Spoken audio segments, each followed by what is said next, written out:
صلی علی محمد اور محمد وآل محمد صلوات.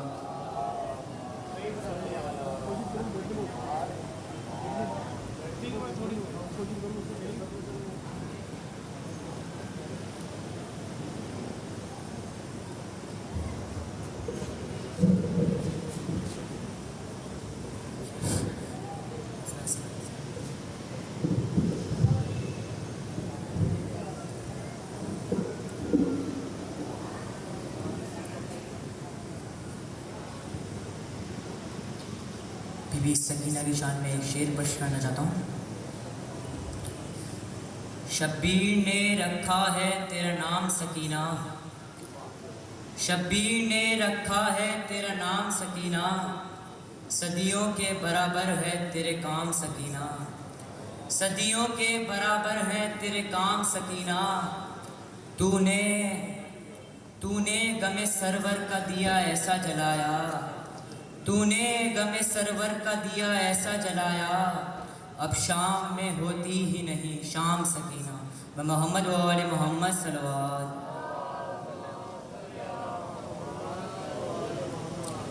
رن میں بیوہ حسن کی پکاری، میرے قاسم کی آتی ہے مہندی، آج کے دن کے جاؤ میں واری، میرے قاسم کی آتی ہے مہندی. میں پیمبر کے پیالے بھروں گی، میں پیمبر کے پیالے بھروں گی،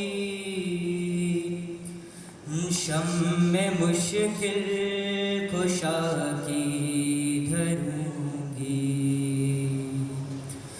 بی بی زہرا کی سہنا کروں گی،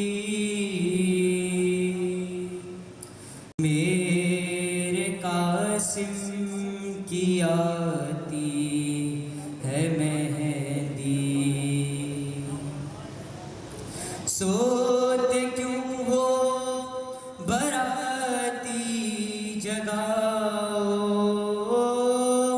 سوتے کیوں ہو براتی جگاؤ، شادیان شتابی بجاؤ، مرتضیٰ کے قصیدے سناؤ، میرے قاسم کی آتی ہے مہندی. ایک منڈہا صحن میں بندھا دو، اس میں دلہا کو لا کر بٹھا دو، گھر میں سنڈل کے چاپے لگا دو، میرے قاسم کی آتی ہے مہندی. یہ عروسی ہے ابن حسن کی، یہ عروسی ہے ابن حسن کی، لاؤ کالیاں نبی کے چمن کی، مانگ تاروں سے بھر دو دلہن کی،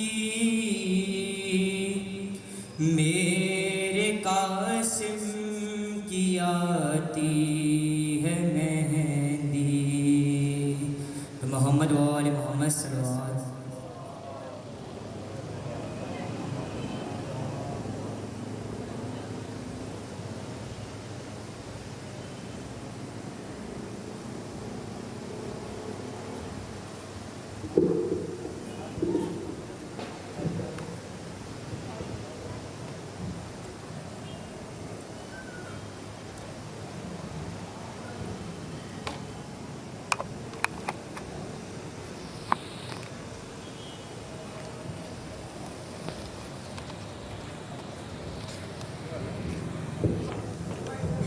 محمد و آل محمد بلند صلوات.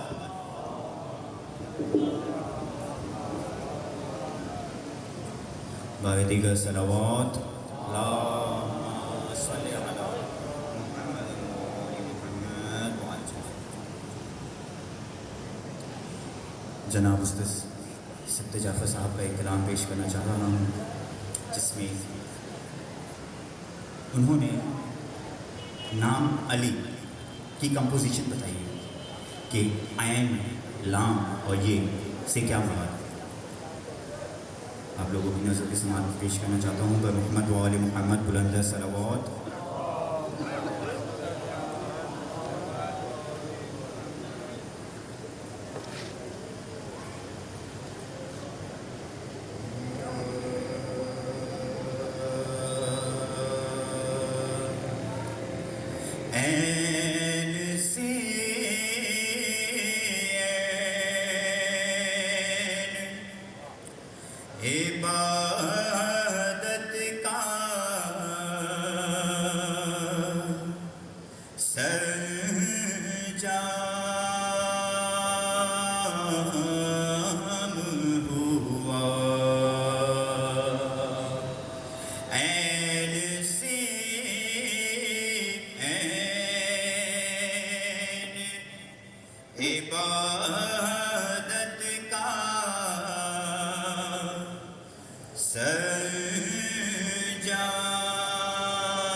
محمد و آل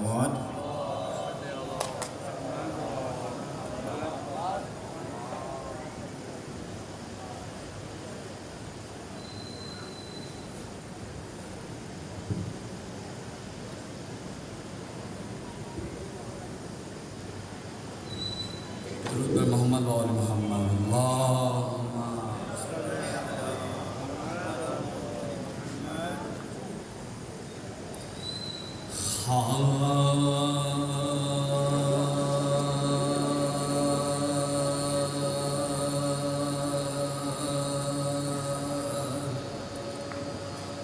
درد و علم کا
عباس بن گئے درد و علم کا مرکز بار دیگر صلوات اللہ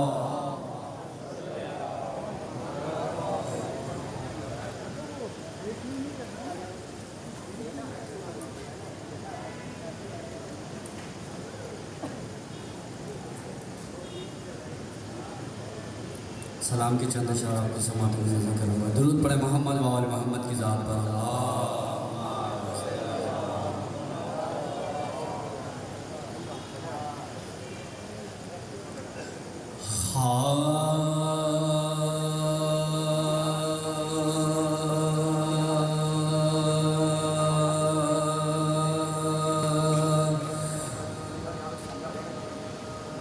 اور کوئی مظہر داور نظر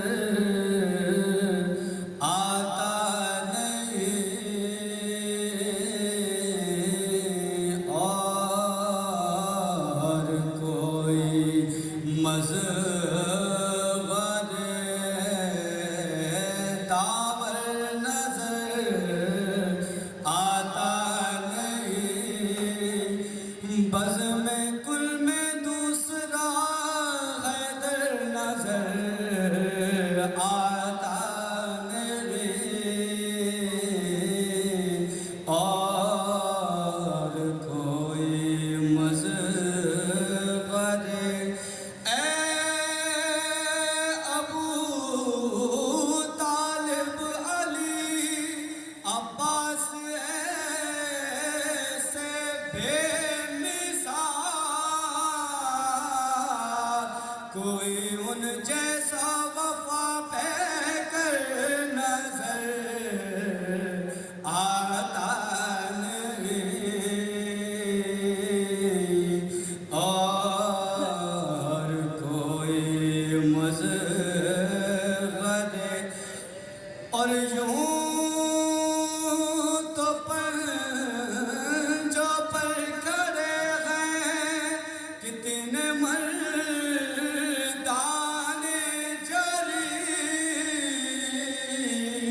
کوئی ان میں فاتح خیبر نظر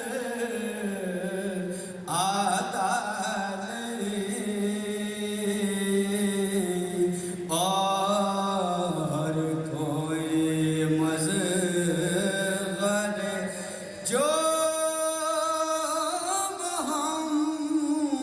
محمد نے سجایا ہے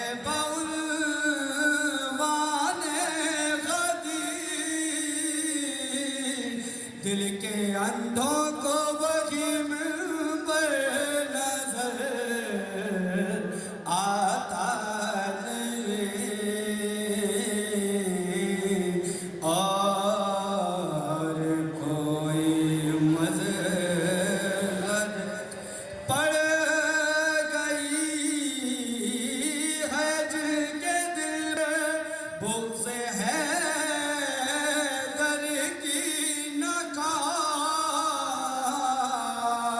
ان کو احمد کا کبھی بستر نظر آتا نہیں اور کوئی مظہر آسمان غم کیوں کرے تیری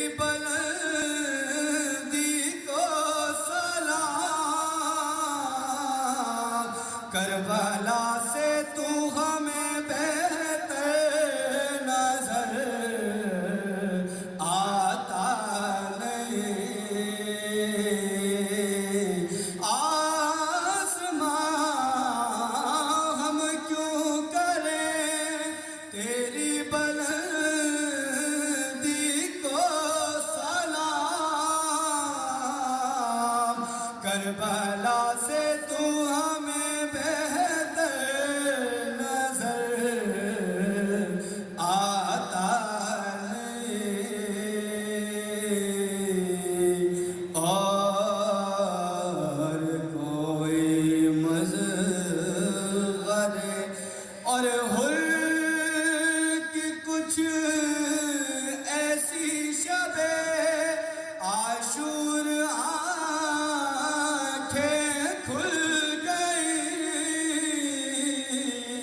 کوئی بھی جز صبت پیغمبر نظر آتا نہیں، اور کوئی مذہب مر نہ جائے ماں کہیں، مالک یہ منظر دیکھ کر سامنے جھولا ہے اور اصغر نظر آتا نہیں، اور کوئی مصغر کس طرح سوئے سکینہ سینہ سرور کے بعد، جس پانی آتی تھی وہ بستر نظر آتا نہیں، اور کوئی مقطع سماعت فرمائیے گا۔ چل بسی بینائی ہے کوثر نبی کے لال کی،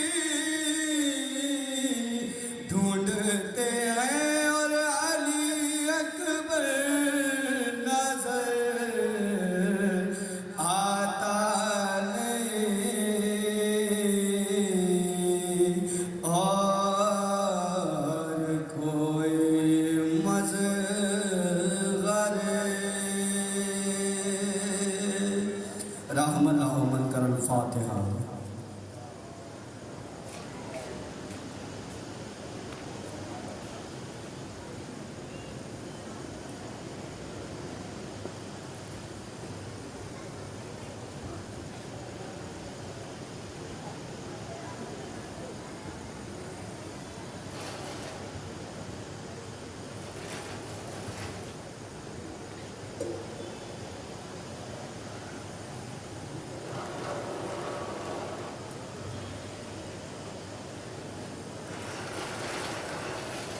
مل کے درود پڑھے محمد و آل محمد کی ذات پر۔ اللہم صلی علی محمد و آل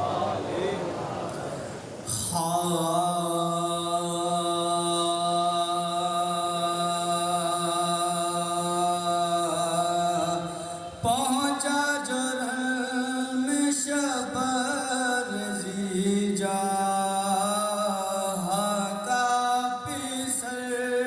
پہنچا جرم شبر زیجا حجت تمام کر کے وغا کی باکر رو فر عرض کو دی وہ زکے جھکے نامیوں کے سر ماں سن کے بولی شکر خداوند بیرو بر کنبے میں بات رہ گئی، وہ کام ہو گیا بن باپ کے پسر کا بڑا نام ہو گیا۔ باتیں یہ ہو رہی تھی حرم میں کہ ایک بار قاسم با مل کے ٹوٹ پڑی فوج نابے کا، سمٹے ادھر ادھر سے ہزاروں زبوں شیعہ چاروں طرف سے پڑھنے لگے تاشنا لب، ہر بیلیے تھے قرب میں جو بد تھے، پتھر وہ مار میں سے گرتے ہی خاک پر جو ہوا غش وہ مہلکا فوج عدو میں فتح کے باجوں کا ہوا مان صدا سنی تو یہ دل تھام کر گا میری کمائی نے لگی شکر کبریا بچے پہ میرے مہر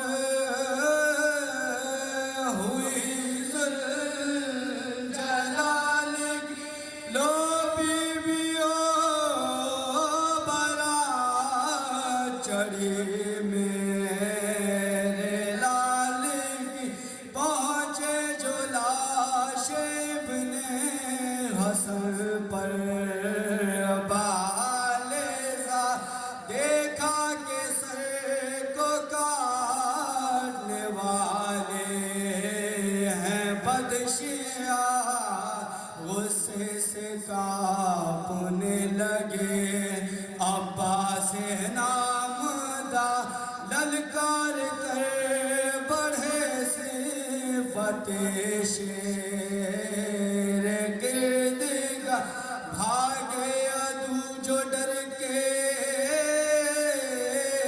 تو نقشہ بدل گیا ہلچل میں اس یتیم کا لاشا کچل گیا روتے ہوئے قریب جو آئے شہودہ دیکھے تمام وضوئے بریدہ جدا جدا ہاتھوں سے دل پکڑ کے کہا امت کا یہ سلوک تو دیکھو پائے خدا ابن حسن کی جان پا صدمے گزر گئے لو نانا جان قاسم ناشاد مر گئے پورن میں شبرے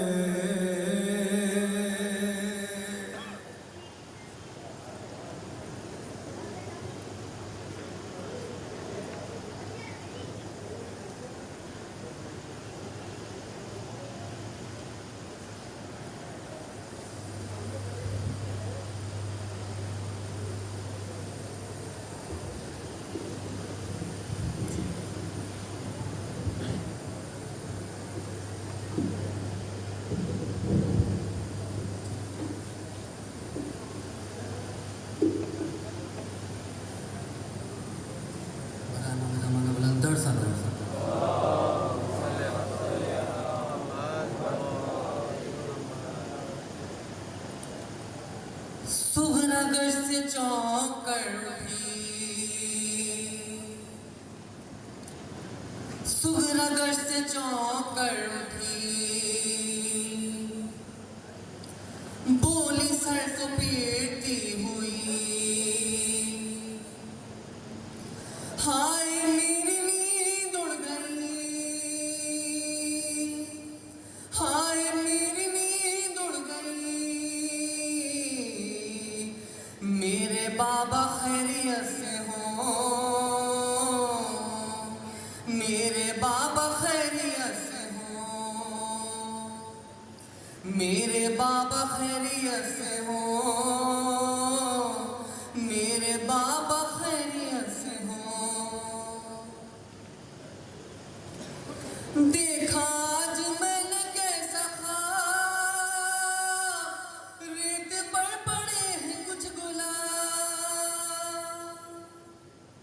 چن رہے ہیں جن کو خون رو رہا ہے آفتاب ہائے میری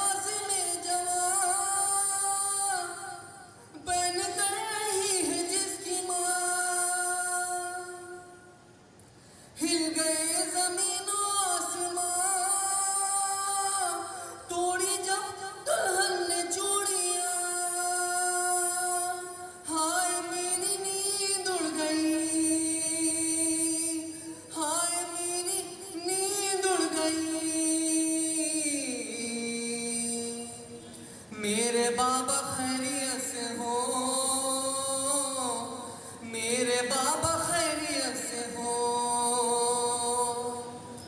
میرے بابا خیریت سے ہو، میرے بابا خیریت سے ہو.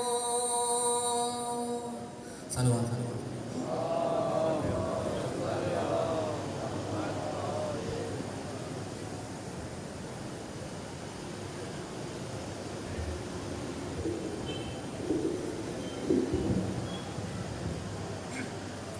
محمد و آل محمد بلند صلوات.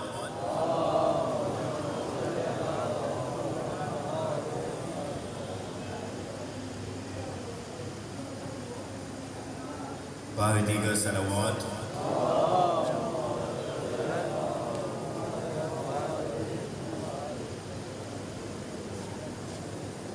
دو شعر تبارہ کے پڑھنا چاہتا ہوں. یہ خدا نے فرمایا بیشتر پیاموں میں، یہ خدا نے فرمایا بیشتر پیاموں میں.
اٹھا رہے ہیں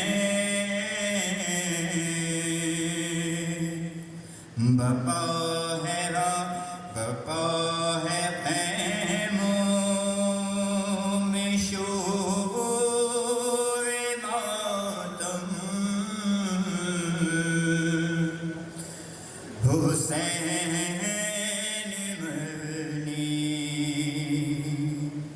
ہو جا رہے ہیں سکینہ بی بی کہاں ہو عباس آن اکبر کہاں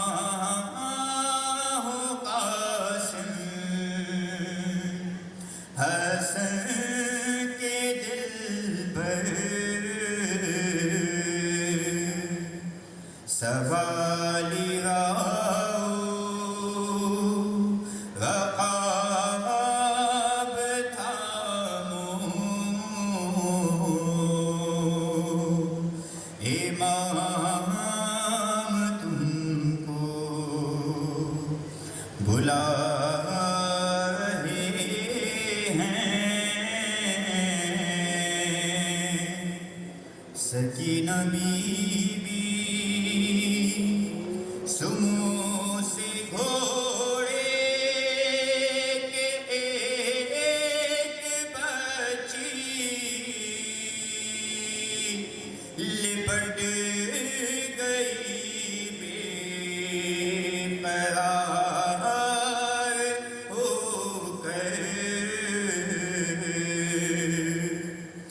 بنا کے باہوں کا اپنی جھولا حسین اس کو سلا رہے ہیں سکینہ بی بی بمحمد وآل محمد بلند صلوات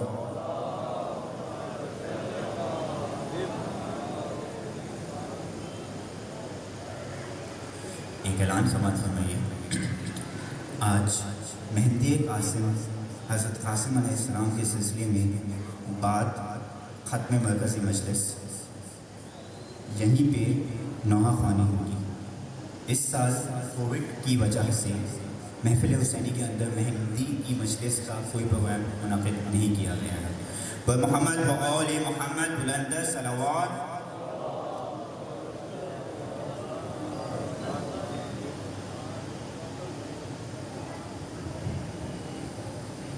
محمد وآل محمد بلند صلوات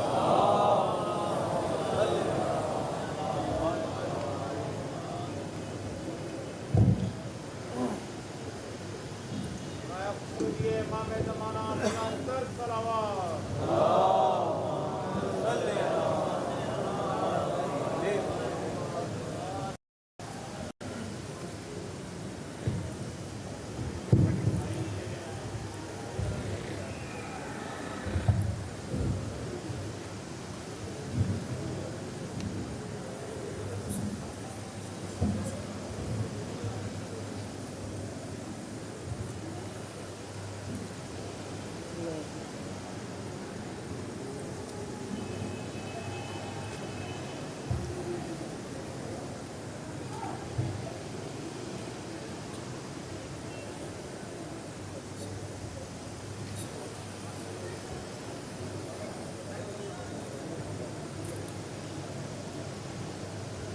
رحم الله من قرأ الفاتحة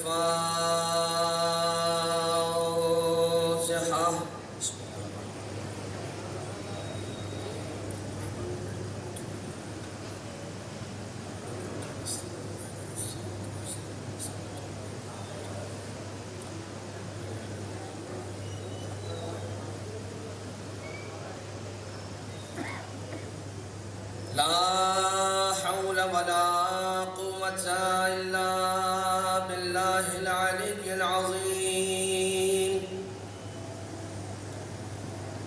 حسبنا الله ونعم الوكيل نعم المولى ونعم النصير أعوذ بالله من الشيطان اللعين الرجيم بسم الله الرحمن الرحيم حمدا لك يا ذا الجود والإحسان والفضل والطول والامتنان وصلاة وسلاما على من لا ينطق عن الهوى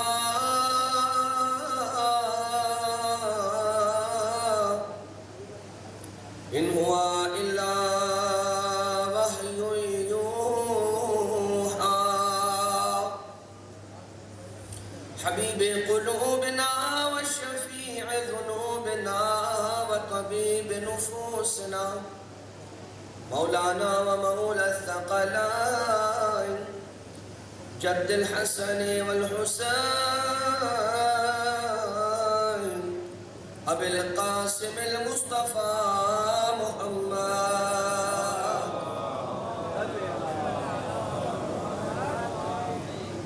وعلى آله الذين أذهب الله عنهم الرجس وطهرهم تطهيرا.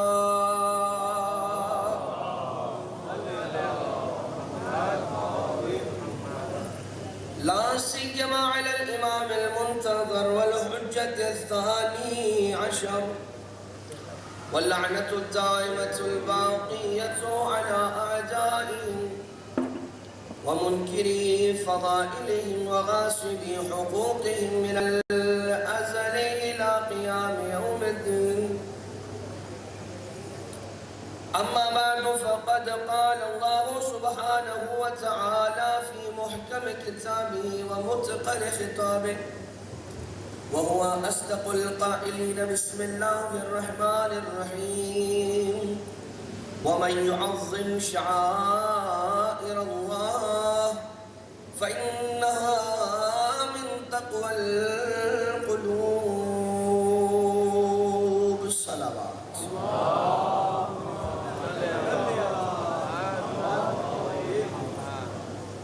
لائق عزت احترام مومنین، عزاداران مظلوم کربلا، ایک مرتبہ پھر ہم اور آپ ایک ایسی مظلومہ ماں کو پرسہ دینے کے لیے جمع ہوئے کہ جہاں کہیں پر بھی اس قرآن پر مجلس حسین ہو رہی ہے وہ بھی اپنے رومال کو لیے اپنے ساتھ اپنے بیٹے کے غم میں بہائے جانے والے آنسو اکٹھا کرنے چلی آتی ہے. یقیناً یہ پروردگار عالم کا ایک ایسا نظام قدرت ہے کہ پروردگار نے ہر انسان دوسرے انسان سے مختلف خلق فرمایا. پروردگار عالم نے ہر ایک کا مزاج دوسرے مزاج سے مختلف رکھا. انسان کی عادتیں دوسرے انسان کی عادتوں سے فرق کرتی ہے. ہر انسان ایک جیسا نہیں ہوتا. کسی کو کھانے میں کچھ اچھا لگتا ہے، کوئی کھانے میں کچھ اور چیز پسند کرتا ہے. اور یہی اس دنیا کی خوبصورتی ہے کہ پروردگار نے ایسے مختلف الگ الگ پھول خلق کیے کہ جن میں سے ہر ایک پھول کی اپنی خوشبو ہے. جب گلدستے پر یہ مختلف خوشبوؤں والے پھول سجتے ہیں تو ہر پھول آپس میں ایک دوسرے کے ساتھ رہ کر اپنی خوشبو دیتا ہے. کوئی اس بات کی فکر نہیں کرتا کہ میں اس پھول کو اس گلدستے سے باہر نکال دوں، دوسرا یہ فکر نہیں کرتا کہ میں اس پھول کو اپنے گلدستے سے باہر نکال کر پھینک دوں. مگر جب حضرت انسان کی بات آتی ہے تو وہ انسان کی جسے یعنی چرند پرند حیوان انسان جمادات نباتات ان کے پاس محدود سورسز ہیں، محدود وسائل ہیں، اور حضرت انسان کے پاس لامحدود نعمتیں ہیں پروردگار کی. تو حق کے شکر کس کا بڑا ہے ادا کرنے کا؟ فرض کس کا بڑا ہے کہ اللہ کا شکر اتنا ہی بلندی پہ جا کر ادا کرے؟ یقیناً انسان کا. اللہ نے اپنے بندوں کو پیدا کیا، نہیں تھا اور خلق ہوا. پروردگار نے انسان کو خلق کیا، نہیں تھا انسان، ہوا. یعنی وادی عدم سے وادی وجود میں داخل کیا اس نے پروردگار نے انسان کو، اور ہر طرح کی نعمتیں اسے عطا کی. آنکھیں عطا کر دی، کان عطا کر دی، زبان دے دی، عقل کی نعمت، سوچ سمجھنے کی نعمت، دل کی نعمت، احساسات، یہ دو ہاتھ، یہ دو پاؤں، یہ روح، یہ جسم، ہر چیز عطا کر دی. لباس، ماں باپ، علم. انسان کو اللہ نے جتنی نعمتیں دی ہیں ان ساری نعمتوں میں سے سب سے بڑی نعمت ہدایت کی نعمت ہے. جتنی نعمت اللہ نے، جتنی نعمتیں انسان پر اللہ نے نچھاور فرمائی ہیں، ان میں جو نعمتیں سب سے بڑی بڑی نعمتیں ہیں نا، وہ ہے ہدایت کی نعمت، علم کی نعمت. اسی لیے اگر انسان دنیاوی نعمتوں کو حاصل کر سکے، کسی کے پاس کم ہو کسی کے پاس زیادہ ہو، تو انسان کے لیے فکر مندی کی بات نہیں ہونی چاہیے کہ کسی کے پاس زیادہ مال ہے میرے پاس کم ہے، کسی کے پاس زیادہ لباس ہے میرے پاس کم ہے، کسی کے پاس بڑا گھر ہے میرے پاس چھوٹا ہے. تو انسان کو شرم اس چیز میں نہیں آنی چاہیے کہ میرے وسائل کم ہے یا زیادہ، اس لیے کہ انسان کی فضیلت کا باعث یہ چیزیں نہیں ہیں. انسان کا عیب یہ نہیں ہے کہ کم یا زیادہ لباس ہے، انسان کا عیب یہ ہے کہ علم سے جاہل ہے. انسان کا عیب یہ نہیں ہے کہ بڑی گاڑی میں آتا جاتا ہے یا نہیں ہے، اس کا عیب یہ ہے کہ ہدایت سے محروم ہے یا نہیں. بالکل اسی طرح سے اللہ کی جتنی نعمتیں ہیں ان میں کہ سب سے بڑی نعمت ہدایت. تو ہدایت ملتی کن سے ہے؟ جب ہدایت سب سے بڑی نعمت ہوئی تو ہدایت دینے والے کتنی بڑی نعمت ہوئے. اب دیکھیے ذرا، پروردگار عالم نے جو دنیا سجائی ہے نا، یہ اسباب کی دنیا سجائی ہے، سبب مسبب کاز ایفیکٹ. اللہ نے انسان کو خلق کیا، ماں باپ کا وسیلہ درمیان میں رکھا. یقیناً وسیلے کا انکار کرنے والے بھی ہمارے ہی معاشرے کے اندر آپ کو مل جائیں گے جو یہ کہتے ہیں کہ نہیں وسیلے کا میں قائل نہیں ہوں. تو اب پروردگار عالم کہتا ہے، ہدایت دیتا ہے اپنے بندوں کو کہ انسان زندگی کیسے گزارے. اس لیے کہ انسان کی زندگی کا خلاصہ کیا ہے، وہ دو کاموں کے لیے آیا ہے. ایک اللہ کے حکم پر عمل کرنے کے لیے آیا ہے، ایک اس کے رسول کے حکم ماننے کے لیے دنیا میں آیا ہے. اگر آپ انسانی زندگی کیا ہے اس کو پھیلانا چاہیں تو ساری کی ساری زندگی گزر جاتی ہے فلسفہ اور منطق بیان کرنے میں، اور اتنی مشکل بحثیں کی ہیں علماء کرام نے، اس کی طرف نہ جائیں. اگر اس کو سم اپ کر کے سمرائز کرنا چاہیں، اس کو بالکل خلاصہ کر کے بیان کرنا چاہیں تو دو باتیں ہیں. ایک یہ بات کہ اللہ کے حکم پر عمل کرو، دوسرا یہ کہ محمد نے جو کہا اس کو مانو. ٹھیک. اب دیکھیں کیا کبھی ایسا ہوتا ہے کہ اللہ نے کہا کہ بھائی ماہ رمضان میں روزے رکھنے ہیں اور محمد مصطفیٰ نے کہا ہو کہ ماہ ذی الحج میں روزے رکھو گے بھائی؟ کیا کبھی ایسا ہوا کہ اللہ نے کہا کہ خانہ کعبہ کے چکر لگانے اور محمد مصطفیٰ نے آ کر کہا ہو کہ نہیں صفا اور مروہ کے چکر لگانے، خانہ کعبہ کے چکر کے پیرلل؟ نہیں. کیا کبھی ایسا ہوا کہ یہ کہا جائے کہ اللہ کا حکم کچھ اور ہے اور محمد مصطفیٰ نے کچھ اور کہا؟ نہیں، ایسا نہیں ہے. اس لیے کہ جو اللہ نے کہا وہی ہے جو محمد کی زبان سے نکلا. کیوں؟ کیونکہ اللہ براہ راست اپنے بندوں سے وعدہ جب بھی اپنے بندوں سے خطاب کرتا ہے محمد کی وسیلے سے کرتا ہے. جب بھی اللہ خطاب کرتا ہے اپنے بندوں سے اپنے حبیب کے وسیلے سے خطاب کرتا ہے. اور وسیلے کا انکار کرنے والے اس دنیا میں ہی نہ آتے اگر ماں باپ کا وسیلہ نہ ہوتا. ساتھ رہیے گا تاکہ ہم نتیجے کے قریب سے قریب تر ہو سکے. اللہ نے انسان کو آنکھیں دی، کان دیے، زبان دی، ناک دیا اور عقل دی. اب یہ آنکھیں دیکھتی ہیں، یہ کان سنتے ہیں، یہ زبان بولنے میں کام آتی ہے اور یہ عقل سمجھنے میں کام آتی ہے. ایسے میں کوئی مشکل بات تو نہیں کر رہا. آنکھیں دیکھتی ہیں یا دیکھنے میں مدد کرتی ہیں؟ سائنس تو یہ کہتی ہے کہ آنکھیں ایک ایسی مشین ہے کہ جو عقل کو سگنل دیتی ہے. یہ رنگوں کے سگنل عقل تک آنکھیں پہنچاتی ہیں، اور جب عقل تک یہ سگنل پہنچ جاتے ہیں تو عقل طے کرتی ہے کہ جو دیکھا گیا وہ کیا تھا.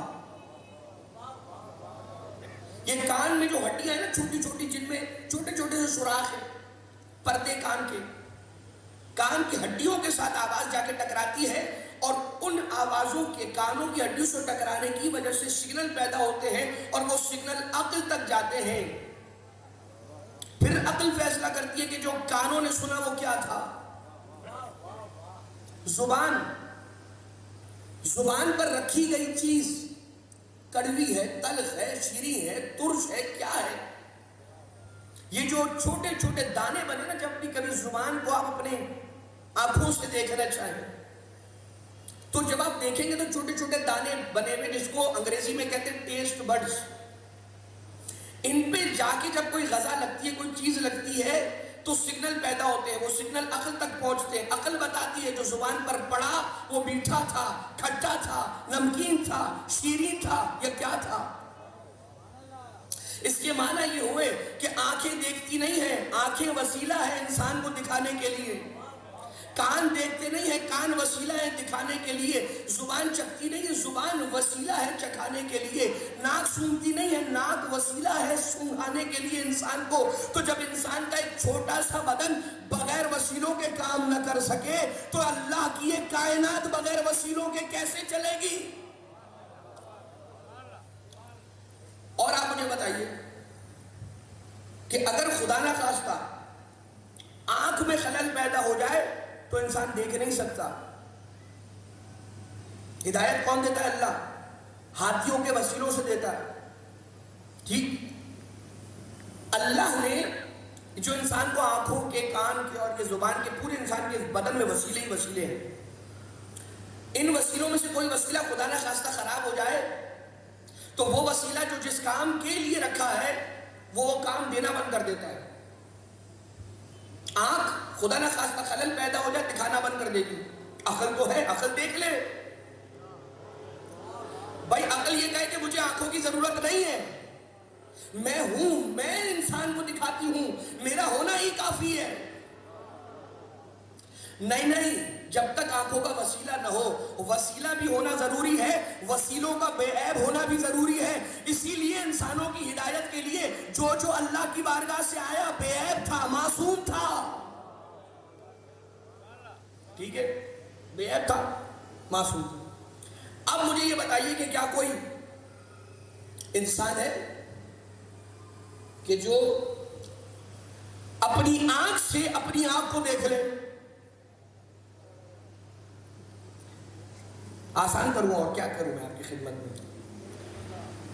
انسان کی آنکھیں ہیں، ان آنکھوں سے انسان دنیا کی ہر چیز دیکھ سکتا ہے.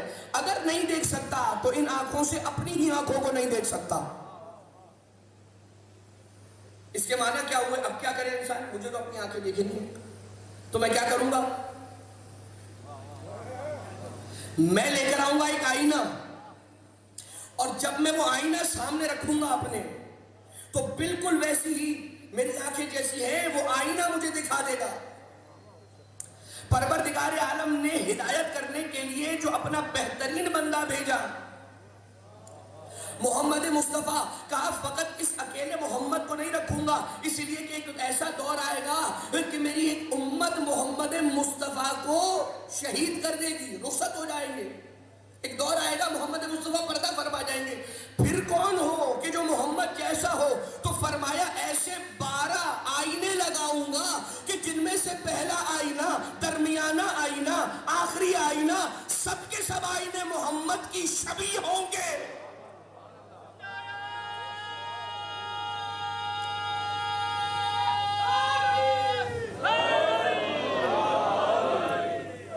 لہذا پروردگار عالم کا نظام ہے کہ اس نے اپنے بندوں کو وسیلوں کے درمیان رکھا. اب انسان وسیلے کا انکار کر بھی نہیں سکتا، منہ سے انکار کرے گا مگر زندگی میں قدم قدم پر وسیلے کا محتاج نظر آئے گا. تو جب انسان کے قول میں اور فعل میں، دل کی بات میں اور زبان کی بات میں اختلاف ہو جائے، اسی کو منافقت کہتے ہیں. اچھا اب ایک مثال اور آپ کی خدمت میں پیش کر دوں، اور وہ مثال کیا ہے؟ وہ مثال یہ ہے کہ اللہ نے جو ان حیوانوں کو پیدا کیا، انسانوں کو بھی پیدا کیا، انسان کو اشرف المخلوقات قرار دیا اور انسان کو اپنی دیگر مخلوقات پر باشرف، باعظمت، باکرامت قرار دیا، اکرم، اشرف قرار دیا.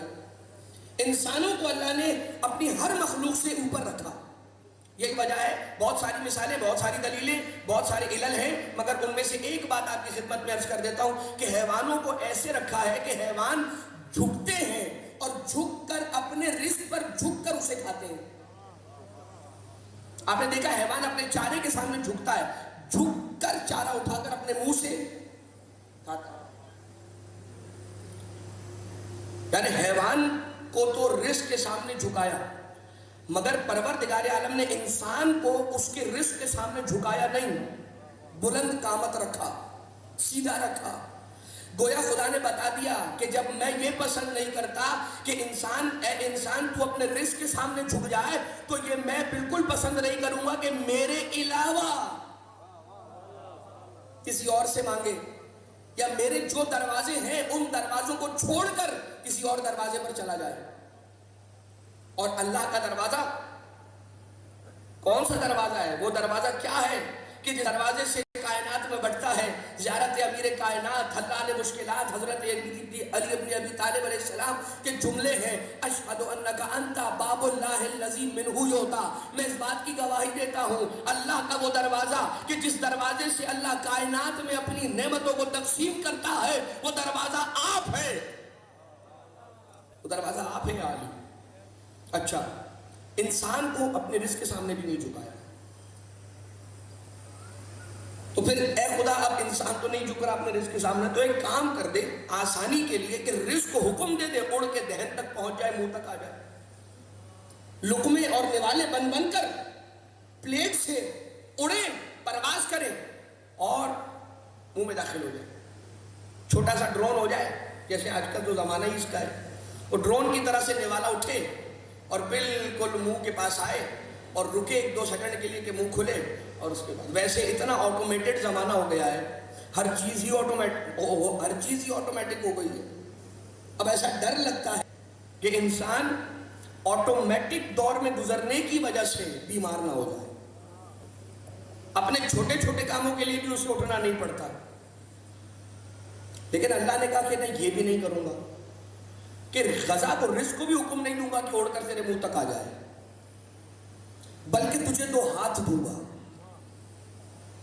اور ان ہاتھوں سے تو اپنا لقمہ بنا کر اٹھا کر اپنے منہ میں رکھے گا، تاکہ اے بندہ بشر ہر لقمے پر تجھے وسیلے کی اہمیت سمجھ میں آتی رہے،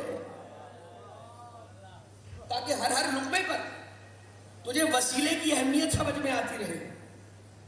اب جب بات یہاں سے اور آگے جائے گی تو اللہ کیا ہدایت کرتا ہے اپنے بندوں کی؟ یقیناً ایسوں کو اللہ نے بھیجا ہے کہ جو بے عیب ہے، معصوم ہے، معصوم ہستیاں ہیں، ہدایت کرتی ہیں. انسان کی ذمہ داری ہے کہ جو ہدایت کر دے اس پر انسان عمل کرے. انسان کے دل میں خواہش پیدا ہوتی ہے، انسان کا نفس ہے، خواہش پیدا ہوگی. انسان میں روح ہے، عقل کی صلاحیت اس میں ہوگی. اور جب انسان شوق اور خوف کے درمیان آتا ہے تو پھر وہ انسان سے اس کا شوق اور اس کا خوف اس سے اچھے کام کرواتے ہیں. جہنم کے خوف سے کرے گا یا جنت کے شوق میں کرے گا، تو اچھے کام خود بخود کرے گا.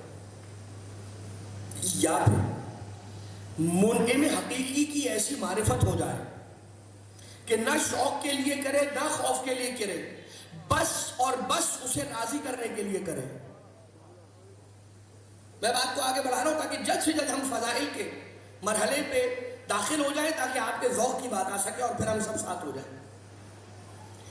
اللہ تعالیٰ نے انسان کو جو نعمتیں عطا کی، ان نعمتوں کو استعمال کر کے انسان اپنی غذا کا بندوبست کرتا ہے. ایک چھوٹا سا دانہ زمین میں لگاتے ہیں اور زمین میں موجود منرلز جو ہیں وہ مدد کرتے ہیں کہ وہ دانہ پھوٹتا ہے، اس میں سے پودا نکلتا ہے اور وہ پودا آہستہ آہستہ آہستہ آہستہ بڑا ہوتا ہے، یہاں تک کہ وہ گندم کا ایک خوشہ بناتا ہے. اس کے اندر گندم کے چھوٹے چھوٹے دانے لگتے ہیں. اب اس گندم کے بننے میں پانی بھی اس کی مدد کر رہا ہے، ہوائیں جو چل رہی ہے وہ بھی اس کی مدد کر رہی ہے، سورج اس کو روشنی دے کے اس کی غذائیت کو بڑھا رہا ہے، اس کے منرل کو، وٹامن کو بڑھا رہا ہے، چاند کی روشنی اس میں مٹھاس پیدا کر رہی ہے. یہ ساری کی ساری چیزیں کیا انسان کو دیتی ہے؟ کچھ گندم کے دانے جنہیں پیس کر انسان آٹا بناتا ہے، آٹے میں پانی ڈال کر اسے بناتا ہے روٹی کا پیڑا، اس پیڑے کو بیل کر ایک روٹی بناتا ہے، چپاتی یا روٹی اسے کھاتا ہے. اب جب یہ ایک روٹی کھا رہا ہے، سوچئے اس میں سورج بھی شامل ہے، چاند بھی شامل ہے، پانی بھی شامل ہے، ہوا بھی شامل ہے، انسان کی محنت بھی شامل ہے، مٹی بھی شامل ہے. یہ ساری چیزیں اس ایک روٹی کے اندر شامل ہیں. جو وہ ایک روٹی انسان کھا رہا ہے. اب یہاں سے اسلام آتا ہے اور یہاں سے دین کا کردار شروع ہوتا ہے. یہاں پر دین آ کر کہتا ہے اگر تو میرا وفادار ہوگا تو دیکھے گا کہ یہ جو لقمہ تیرے منہ میں جا رہا ہے یہ حلال کا ہے یا حرام کا ہے. اب یہاں پر جب انسان اپنی ضرورت پوری کرنا چاہتا ہے تو خواہشات جب اس کے دل میں پیدا ہوتی ہے کہ مجھے بھوک لگی ہے، کچھ کھانا ہے، بھوک لگی ہے، مجھے روٹی کھانی ہے، تو انسان کی خواہشات پیدا ہوتی ہے. عقل یہ کہتی ہے کہ جا کر آٹا گوندو، روٹی بناؤ، سیکو اور کھاؤ، تیار کرو کھانا. اور جو اس کے اعضاء و جوارح اللہ نے اسے دیے اس کی مدد لے کے وہ سالن بناتا ہے، روٹی بناتا ہے، کھاتا ہے. غور کیجیے ہم کسی نتیجے تک جا رہے ہیں حضور. دین کیا کہتا ہے؟ بس یہ دیکھو کہ جو لقمہ پیٹ میں جا رہا ہے حلال ہے حرام ہے. رسالت مآب نے کیا فرمایا کہ جو تم کھاتے ہو احل لکم، پروردگار عالم نے تمہارے لیے حرام کر، حرم علیکم، حلال نہیں حرام کیا. سورہ مائدہ کی آیت ہے. حرم علیکم المیتۃ والدم ولحم الخنزیر وما احل لغیر اللہ بہ والمقنطرہ، اور بہت ساری اور چیزیں ہیں منقوذۃ، لیکن ہم اس کی طرف نہیں جا رہے. 4 چیزیں ہیں کہ جو تقریباً قرآن کی ہر اس آیت کے، جس آیت کے اندر محرمات کا ذکر کیا ہے، پروردگار عالم نے وہاں پر انہیں سٹیٹ کیا ہے اور ذکر کیا ہے. بہت غور سے ساتھ ساتھ رہیے گا، ہم نتیجے سے بہت قریب ہو گئے. 4 چیزیں: میتہ مردار، دم خون، میتۃ والدم ولحم الخنزیر سور کا گوشت، وما احل لغیر اللہ بہ، اور وہ حلال گوشت حیوان کہ جسے مسلمان ذبح نہ کرے یا جس پر اللہ کا نام لے کر چھری نہ چلائی جائے، اسے کھانا حرام ہے، اللہ نے حرام قرار دیا. یہی وجہ ہے کہ محمد مصطفیٰ صلی اللہ علیہ وآلہ وسلم ایک مرتبہ دعوت پر موجود ہے. زید نام کے صحابی ہیں، انہوں نے رسول کی دعوت کی اور وہ رسول کے لیے کچھ بھنا ہوا گوشت لے کر آئے. رسول نے فوراً سے اس گوشت کی طرف ہاتھ نہیں بڑھایا. غور کر کے امید کرتا ہوں یہ سارا کا سارا مقدمہ جو تمہید بنائی گئی وہ آپ کے ذہنوں میں ہے. اور ایک مرتبہ رسالت مآب نے پوچھا کہ بھائی یہ جو گوشت بھنا ہوا لائے ہو، یہ گوشت کس نے پکایا ہے؟ کہا فلاں آدمی نے بنایا ہے. کہا اس کے پاس گوشت کہاں سے آیا یہ بھی پتا کرو. کہا وہ گوشت جو تھا وہ فلاں آدمی نے کاٹا ہے، اس کا نام کیا ہے؟ کہا وہ فلاں ہے. کہا وہ تو کافر ہے. جب وہ کافر ہے، اس کا ذبح کیا ہوا وہ تو حلال نہیں ہوا، چاہے مسلمان نے کتنی ہی پاکیزگی کے ساتھ پکا لیا ہو، لیکن پھر بھی اسے کھا نہیں سکتے، اس لیے کہ اللہ کا نام لیا ہے. کسی مسلمان نے نہیں کاٹا ہے، کسی کافر نے کاٹ دیا ہے، لہذا اسے رسول نے ایک لقمہ، اس کا ایک ذرہ بھی رسالت مآب نے نہیں کھایا. اس لیے کہ جب میں تمہیں سکھا رہا ہوں کہ نہیں کھانا ہے، حرام ہے، تو میں خود نہیں کھا سکتا. وہ محمد مصطفیٰ کہ جو حرام کا ایک لقمہ نہ کھائے، 45 دسترخوان پر جو کھانا کھاتے رہے، اس کے بارے میں کیا کہو گے؟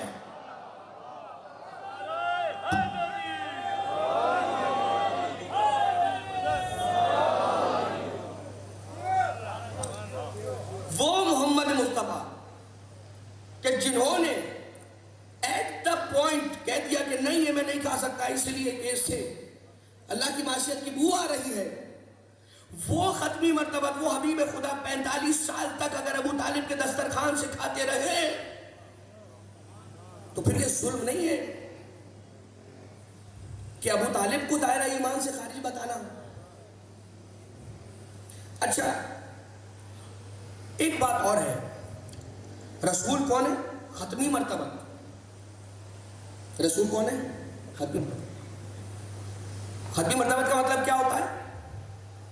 جس ہستی پر سارے دنیا کے مرتبے آ کر ختم ہو جائے، انہیں ختمی مرتبت کہتے ہیں. سارے مرتبے جتنے دنیا کے مرتبے بڑے ہیں لے آئیے، رسول سے بڑے نہیں ہیں، رسول سے بڑا مرتبہ نہیں ہے. تو یہ کہا جاتا ہے کہ پھر آپ انہی کا ذکر کیا کریں، علی کو کیوں یاد کرتے ہیں؟ جب ختمی مرتبت ہے، ختمی مرتبت ہے، تو پھر آپ علی کا ذکر ختمی مرتبت سے زیادہ کرتے ہیں. جواب، آپ لوگوں نے سورج دیکھا ہے؟ سورج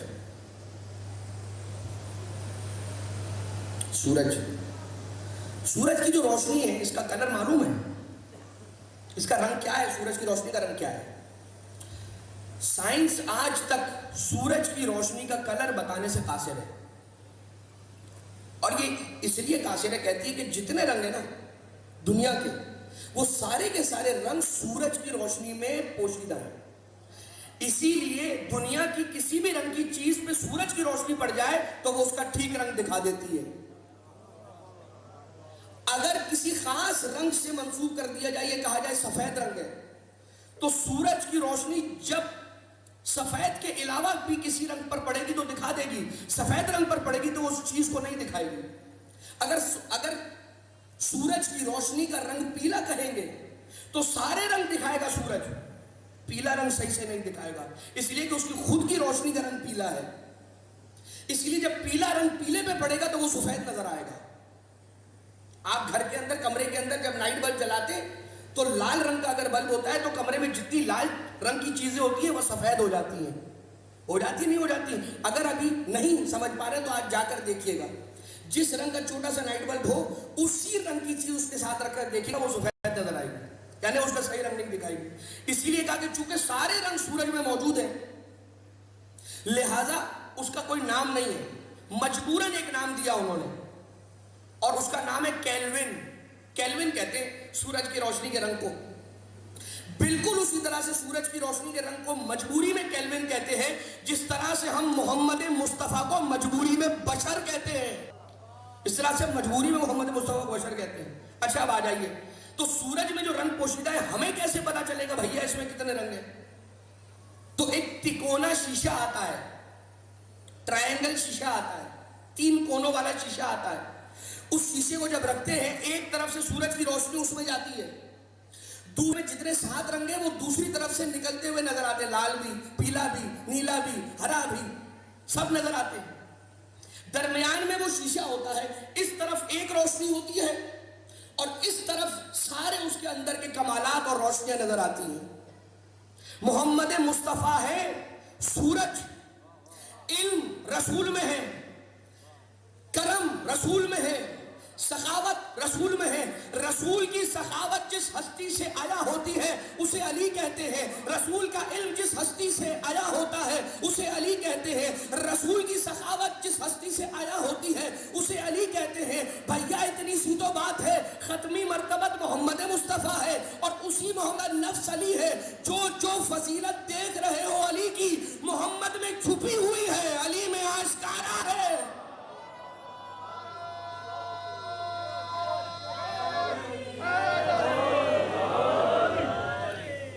محمد میں چھپی ہوئی ہے، علی میں آشکارا ہے.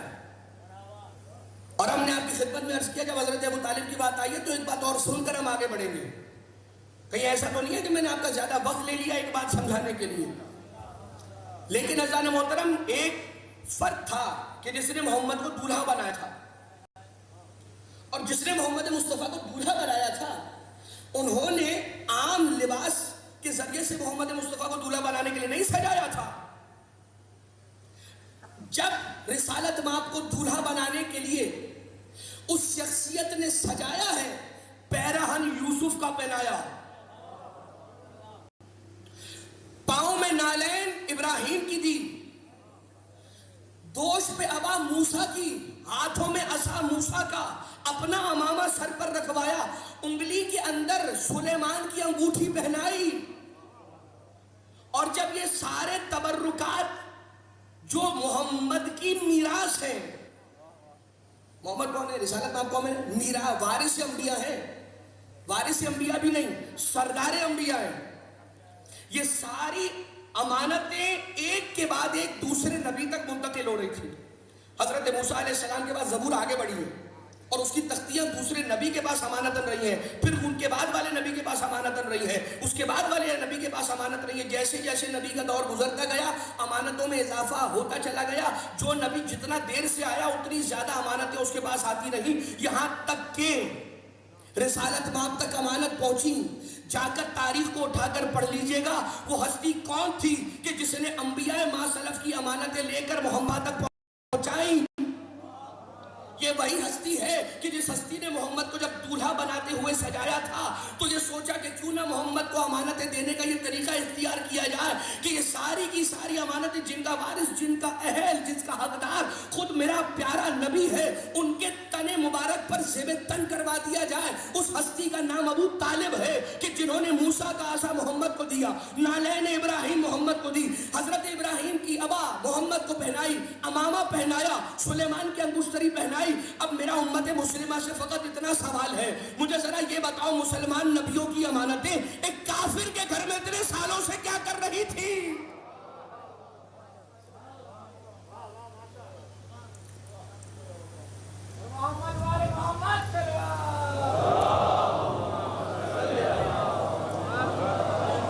اچھا, مجھے لگتا ہے آپ ہمارا دیا ہوا پیغام بھول گئے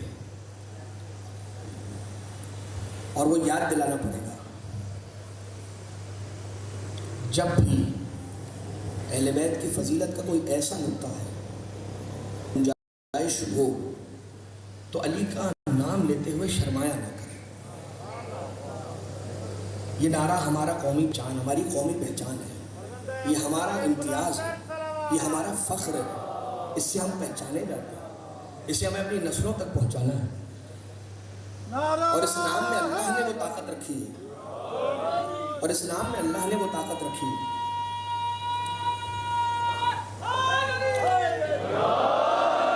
اور یہ جو اس نام کی تاثیر ہے نا, یہ تاثیر ہم اور آپ کی بس کی بات نہیں ہے, یہ اللہ نے اس نام میں وہ تاثیر رکھی ہے کہ جو نام بند شجروں کو کھول دیتا ہے. کہ جس چہرے کو کھلا ہوا دیکھو نا علی کا نام لینے کے بعد سمجھ جاؤ اس کا خون پاک ہے. پھر اس کا مسلک نہ دیکھنا, بس سمجھ جانا کہ یہ علی والا ہے, اس کا چہرہ بول رہا ہے کہ اس کا خون پاک ہے. میں بات کو آگے بڑھاؤں اور اب بات یہیں سے آگے بڑھے گی. ہم نے کہا نا کہ ابو طالب کا احسان ہے اسلام پر. ابو طالب کے پاک خون کا شکریہ ادا کرنا عزیزوں, اس لیے کہ اگر ابو طالب کا پاک خون مدد نہ کرتا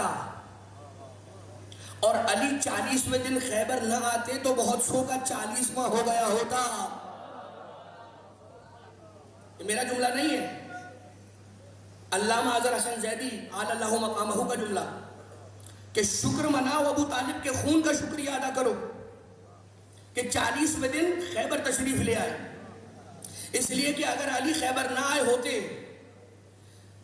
تو اس دن بہت سو کا 40واں ہو جاتا.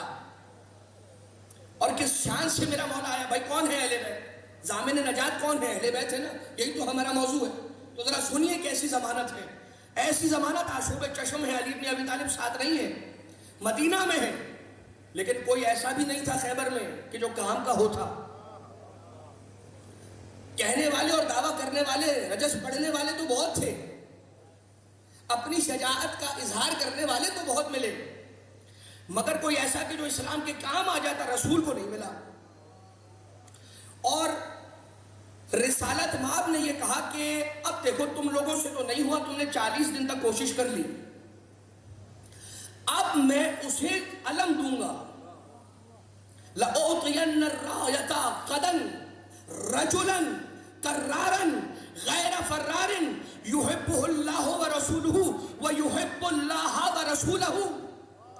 اب یاد رکھنا, جب تم میں سے کسی سے یہ کام نہ ہوا تو کل میں اسے بلا کر علم سپرد کرنے والا ہوں اس لشکر کا کہ جو سب سے پہلی بات صفت اس کی یہ ہوگی کہ مرد ہوگا. اب یہ مولا رسالت مآب نے اعلان اناؤنسمنٹ نہیں کیا کہ کون آئے گا, نام نہیں لیا. رسالت ماب کیریکٹرسٹکس بتا رہے ہیں, رسالت ماب صفت بتا رہے ہیں, مواصفات بتا رہے ہیں, خصوصیتیں بتا رہے ہیں کہ کل میں اسے علم دوں گا رجلن, مرد ہوگا. تو باقی سارے کون ہیں؟ کرارن, ڈٹا ہوا, استقامت والا. غیر فرار, فرار کرنے والا نہیں ہوگا. یحبہ اللہ و رسولہ, جس سے اللہ بھی محبت کرتا ہے, جس سے رسول بھی محبت کرتا ہے. وَيُحِبُّ اللَّهَ وَرَسُولَهُ, اور جو اللہ اور رسول سے محبت کرتا ہے. اب رسول نے جب یہ کہا نا کہ میں کل علم دے دوں گا اور یہ علم اب تمہارے ہاتھوں سے کل چلا جائے گا, تو اب سارے کے سارے خیبر میں اس رات علم حاصل کرنے کی خواہش لیے بیٹھے ہوئے تھے. مجھے یہ بتائیے کہ آج جن لوگوں کو نگاہوں میں علم کھلتا ہے, جنہیں علم پسند نہیں آتا, جنہیں علم اچھا نہیں لگتا, وہ کل خیبر میں رات کو جس دن اگلے دن علم کسی کو حقدار کو ملنے والا تھا, آپ کے تو سب کے دلوں میں ارمان تھا کہ علم ہمیں مل جائے. کل خیبر میں جس چیز کا ارمان کر رہے تھے, آج اسی علم کا انکار کیوں کرتے ہو؟ کہیں ایسا تو نہیں ہے کہ خیبر کا زخم ابھی تک تازہ ہے؟